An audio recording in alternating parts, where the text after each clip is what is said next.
తెలంగాణలో దేవుని సంఘం హోల్డ్ హోప్ ప్రచార కార్యక్రమం నిర్వహణ ప్రపంచ సామాజిక న్యాయ దినోత్సవంను పురస్కరించుకున్నట్టుకు 30 దేశాలలోని బలహీన వర్గాలకు ఆహారం మరియు రోజువారీ అవసరాలు అందించబడెను. దేవుని సంఘం ప్రపంచ పరిచర్య సంస్థ జనరల్ చైర్మన్ పాస్టర్ జూనియర్ చియోలా కిమ్ ఇకపై దేవుని సంఘము అని పిలుస్తారు. ప్రపంచవ్యాప్తంగా మన పొంగూరి వారి జీవితానికి ఆశను అందించుటకు ప్రపంచవ్యాప్తంగా హోల్డ్ హోప్ ప్రచార కార్యక్రమంను ప్రపంచ సామాజిక న్యాయ దినోత్సవం ఫిబ్రవరి 20 ఈ కార్యక్రమానికి దేవుని సంఘం ప్రతినిధులు మరియు MBC development corporation ex chairman Taduri Srinivas పాల్గొన్నారు.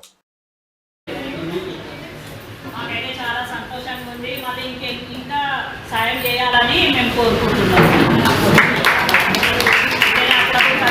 ఏదో ఒక విధంగా సాయం చేయాలని దేవుని నామానికి వందనాలు. మీ అందరూ మా వందనాలు. మీరు మాకు సాయం చేసినందుకు ధన్యవాదాలు. అందరికీ ఎవరికి దేవుని గురించి తెలియకుండా నాకు సాధారణంగా నేను ఏం చెప్పలేను.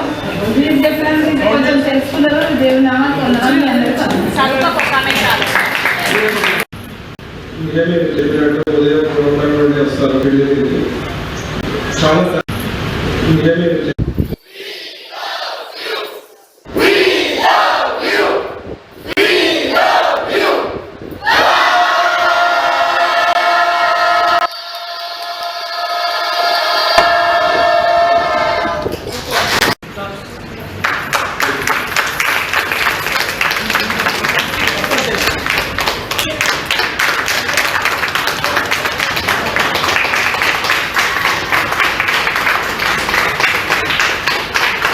Okay.